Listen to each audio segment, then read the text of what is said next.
Guys, no, dito kami ngayon sa Malumpati, no. So, tignan nyo naman, napakaganda naman ng tubig. Tapos ang linaw-linaw pa. So, ang Malumpati pala ay matagpuan sa Pandan, no. So, kung mula sa Kalibo, mga isang oras at sa kalahati ng biyahe. So, yan, tingnan nyo naman, grabe napakalinaw ang tubig. So, tapos dito, marami pa ditong mga pwedeng activities na gagawin, no. So, dito maraming mga views na maganda, no. Doon ko na ng mga picture, yan, no. So, ayan, merong may activities dito, no. So, iwan ko kung anong tawag nito. Activities dito. So, ayan, yung mga mula sila sa taas, no. Kung saan nanggagaling itong yung tubig nito sa spring, no. So, Malumpati.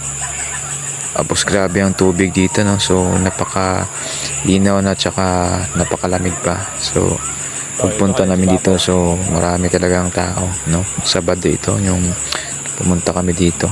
Ayan nga, kita nyo naman,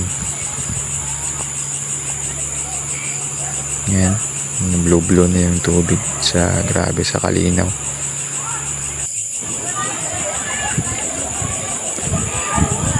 Rappelling yata yung tawag dito, no, sa activity. So ayan, no, tapos na sila. So parang meron pa nitong extra activity, no, parang lahat ng mga turista na nag-rappelling, so may activities pala sila na parang tutalon. Yan naman, no, ang saya ng mga foreigner. Dati nung nakaraang punta kami to, alas 5 years siguro, no. So dati tumatalon pa sila mula sa kahoy, no, sa taas. So ngayon diyan na lang sila sa may mababa na part. So yan na, nagpe-prepare na sila para tumalon yung mga nila dito, mga tour guide yata siguro.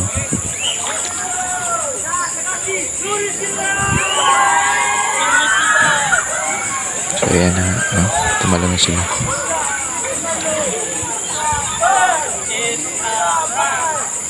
Tapos dito, no, naghihawan pa yung mga foreigner na isa pa daw. Enjoy yung mga foreigner.